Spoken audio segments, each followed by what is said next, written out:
perkenalkan untuk adik-adik kita yang hari ini telah berkompetisi ataupun untuk orang tua yang telah mendampingi dan beri ruang untuk putra-putrinya mengekspresikan bakat dan juga imajinasinya. Silakan. Ya, tadi Pak Agung udah banyak kasih penyampaian, Bunda Nurul juga udah banyak. Saya singkat aja, tetap semangat. Tetap semangat terus ya adik-adik ke depannya, terus hobinya selalu diasah terus ya, dan jangan berhenti sampai di sini. Baik, luar biasa.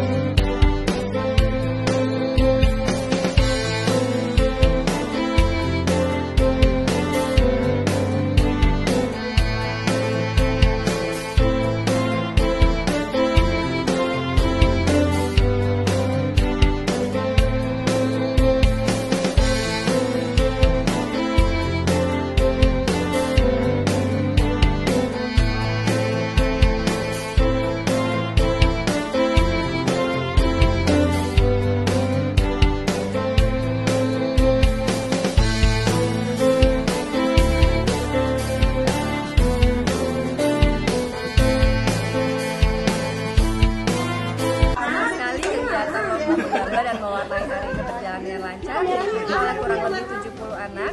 Harapan kami dengan kreativitas yang semakin dikembangkan oleh siswa-siswi Kutai Timur dapat membanggakan terutama sekolah, orang tua dan juga pendidikan di Kutai Timur, sehingga anak-anak kita ke depannya dapat menjadi generasi yang tidak hanya itu saja kemampuan mereka, tetapi semakin kreatif, semakin berdaya saing di dunia kerja tentunya.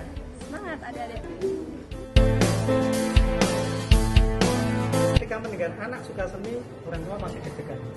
Nah, tujuan saya secara pribadi adalah memperkenalkan bahwa ilmu seni itu bukan sebuah ilmu yang sia-sia. Justru dengan seni kita bisa berkomunikasi. Sebagai tokoh, sebagai kiblat gitu ya. Contohnya Indonesia punya Basuki Abdullah atau Avandi.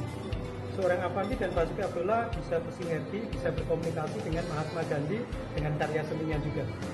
Jawaharlal Nehru dengan karya seninya. Di era Basuki Abdullah sampai dengan menjadi seniman pribadinya Insinyur Soekarno, sampai dengan beliau menjabat menjadi presiden yang pertama, dan bahkan dengan komunikasi budaya Indonesia bisa dikomunikasikan melalui karya-karya itu. Jadi intinya seni bukan sebuah ilmu yang sia-sia, tapi justru seni bisa entah itu integrasi atau sinergi dengan ilmu-ilmu yang lain. Gitu. Dari ke Bunda, apa harapannya Bu? Kalau saya melihat perjalanan ini ya, perjalanan dari yang sekian puluh tahun yang lalu.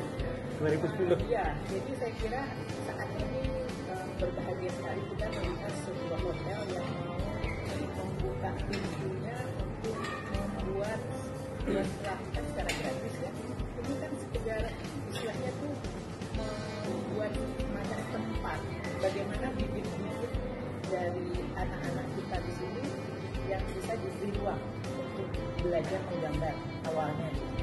Nah, perkembangan berikutnya dari belajar menggambar ini bisa dikembangkan lebih lanjut menjadi seni-seni lain ataupun kegiatan-kegiatan lain yang kreatif. Istilahnya tadi pagi kita ngobrol dari menggambar itu mungkin bisa jadi ragam hias yang bisa diaplikasikan ke batik.